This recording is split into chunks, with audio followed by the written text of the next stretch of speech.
एक समय की बात है, एक राज्य में विष्णुदेव राय नाम के राजा शासन किया करते थे। उनका एक पुत्र था जिसका नाम था वीरेंद्र। महाराज हमेशा चाहते थे कि उनकी प्रजा हमेशा सुखी रहे। वो अपनी प्रजा का बहुत ख्याल रखते थे।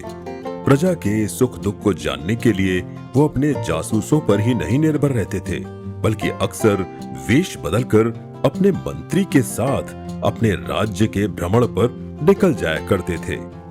इस प्रकार उन्हें जन साधारण के साथ घुलने मिलने का और उनकी कठिनाइयां जानने का अवसर मिल जाया करता था। एक बार महाराज को अपनी प्रजा का सुख दुख जानने की जिज्ञासा हुई।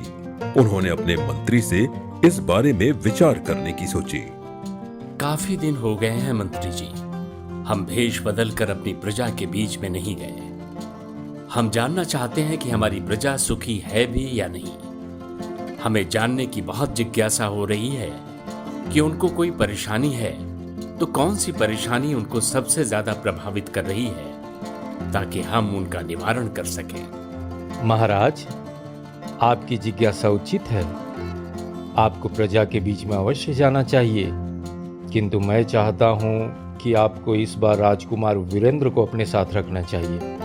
वह बड़े हो गए हैं, उनको पता लगना चाहिए कि एक राजा को अपनी प्रजा के लिए किस प्रकार समर्पित रहना चाहिए। वह आपसे प्रेरणा ले सकते हैं। वह हमारे राज्य के भावी महाराज होंगे, तो उन्हें पता लगना चाहिए कि एक अच्छा राजा बनने के लिए किस प्रकार कार्य करना चाहिए।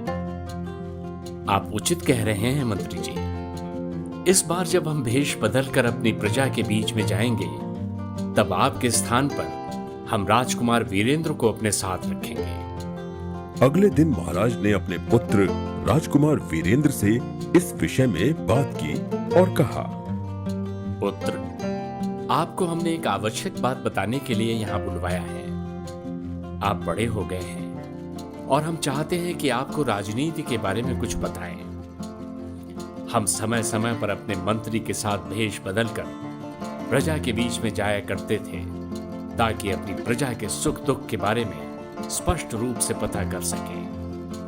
हमने फिर से अपनी प्रजा के बीच में भेष बदलकर जाने का निर्णय लिया है, परंतु इस बार हम मंत्री जी के स्थान पर आपको ले जाने के इच्छुक हैं। ये तो बहुत अच्छा विचार है पिताजी। हमारे लिए बड़ा ही अच्छा अनुभव रहेगा। अपनी प्रजा से राजकुमार बन के नहीं, बल्कि साधारण मानव बन के मिलने में बड़ा आनंद आएगा।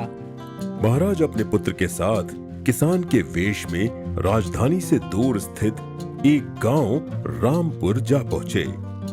सर्दी के दिन थे और रात हो चुकी थी। गांव की चौपाल में कुछ किसान अलाव जलाकर ताप रहे थे। महाराज अपने पुत्र के साथ उन ग्रामीणों के बीच जा बैठे। ग्रामीणों ने उन्हें मुसाफिर समझकर उनकी कुशल क्षेम पूछी और फिर अपनी बातों में मशगूल हो गए। ग्रामीणों के बीच इस बार भी पिछले 3 सालों की तरह फसल अच्छी न होने की चर्चा ही चल रही थी। अरे भैया, भूल गए का? रामपुर में 3 साल पहले तक तो हर साल बहुत अच्छी फसल हुआ करत रही ना। हम लोग अपनी जरूरत भर के अनाज रख के बचा हुआ अनाज राजधानी में भी अच्छे दाम पे बेच लिया करत रहे। पिछले 2-3 साल से खाने के लाले पड़ रहे हैं भैया।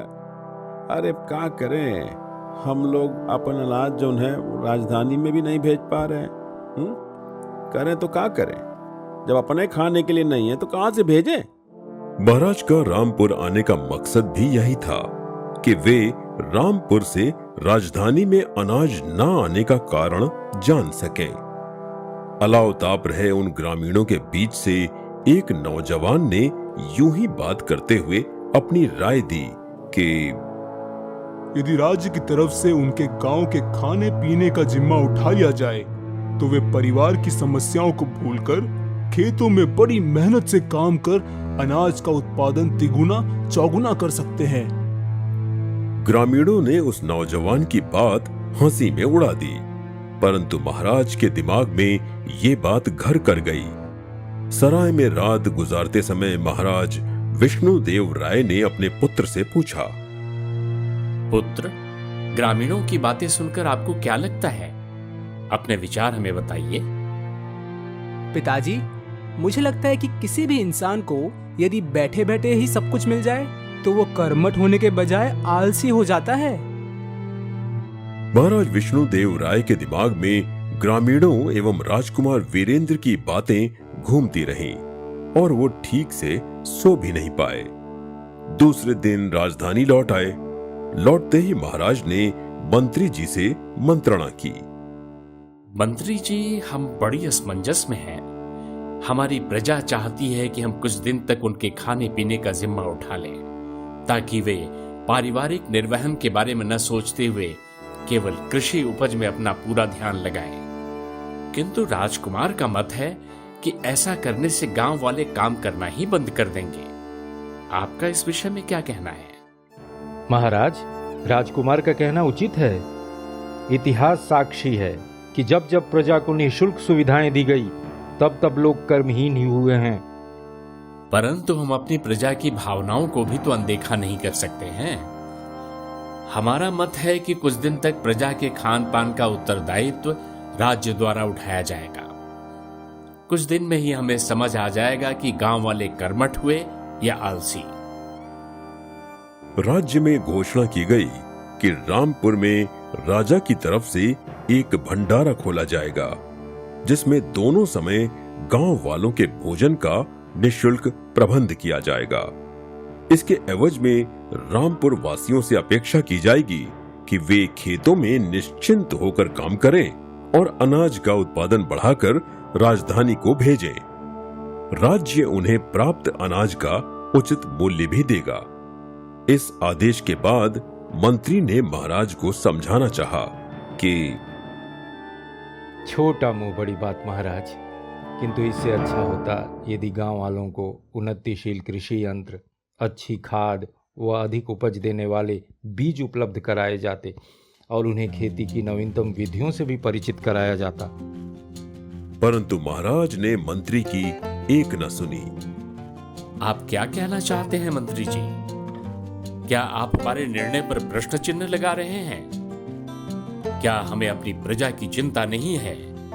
कुछ निर्णय हम स्वयं भी ले सकते हैं और हमें लगता है कि हमारा निर्णय सही सिद्ध होगा। महाराज के आदेश के फलस्वरूप रामपुर वासियों के लिए निःशुल्क भंडारे की व्यवस्था हो गई। भंडारे से उन्हें दोनों समय अच्छा भोजन निःशुल्क मिल जाया करता था। भर पेट भोजन करने के बाद वे अपने काम पर निकल जाते। महाराज विष्णुदेव राय ने कुछ समय बाद अपनी योजना की प्रगति जाननी चाहिए। मंत्री जी, अपनी सेना की टुकड़ी लेकर रामपुर चलने की तैयारी कीजिए। हम वहां के खेतों का स्वयं निरीक्षण करेंगे। हमें विश्वास है कि खेतों में गांव वालों ने काफी परिश्रम से काम किया होगा और इस समय फसलें लहरा रही होंगी। राजन, जब मनुष्य को बैठे बिठाए खाने को मिल जाता है तो वह काहिल होकर काम की ओर से विमुख हो जाया करता है। देखिए, सभी लोग किस प्रकार निश्चिंत होकर आराम कर रहे हैं और समय का आनंद उठा रहे हैं। इन्हें फसल उत्पादन में कोई रुचि नहीं रह गई है महाराज। महाराज विष्णुदेव राय को अपनी योजना की निरर्थकता का एहसास हो गया। उन्होंने तुरंत निःशुल्क भंडारे की व्यवस्था बंद करवा दी और मंत्री की राय के अनुसार गांव वालों को उन्नतिशील कृषि यंत्र, अच्छी खाद व अधिक उपज देने वाले बीज उपलब्ध कराए। अगले वर्ष से ही रामपुर में अनाज का उत्पादन चौगुना हो गया और गांववासी पहले से भी कहीं ज्यादा अनाज राजधानी विक्रय के लिए भेजने लगे।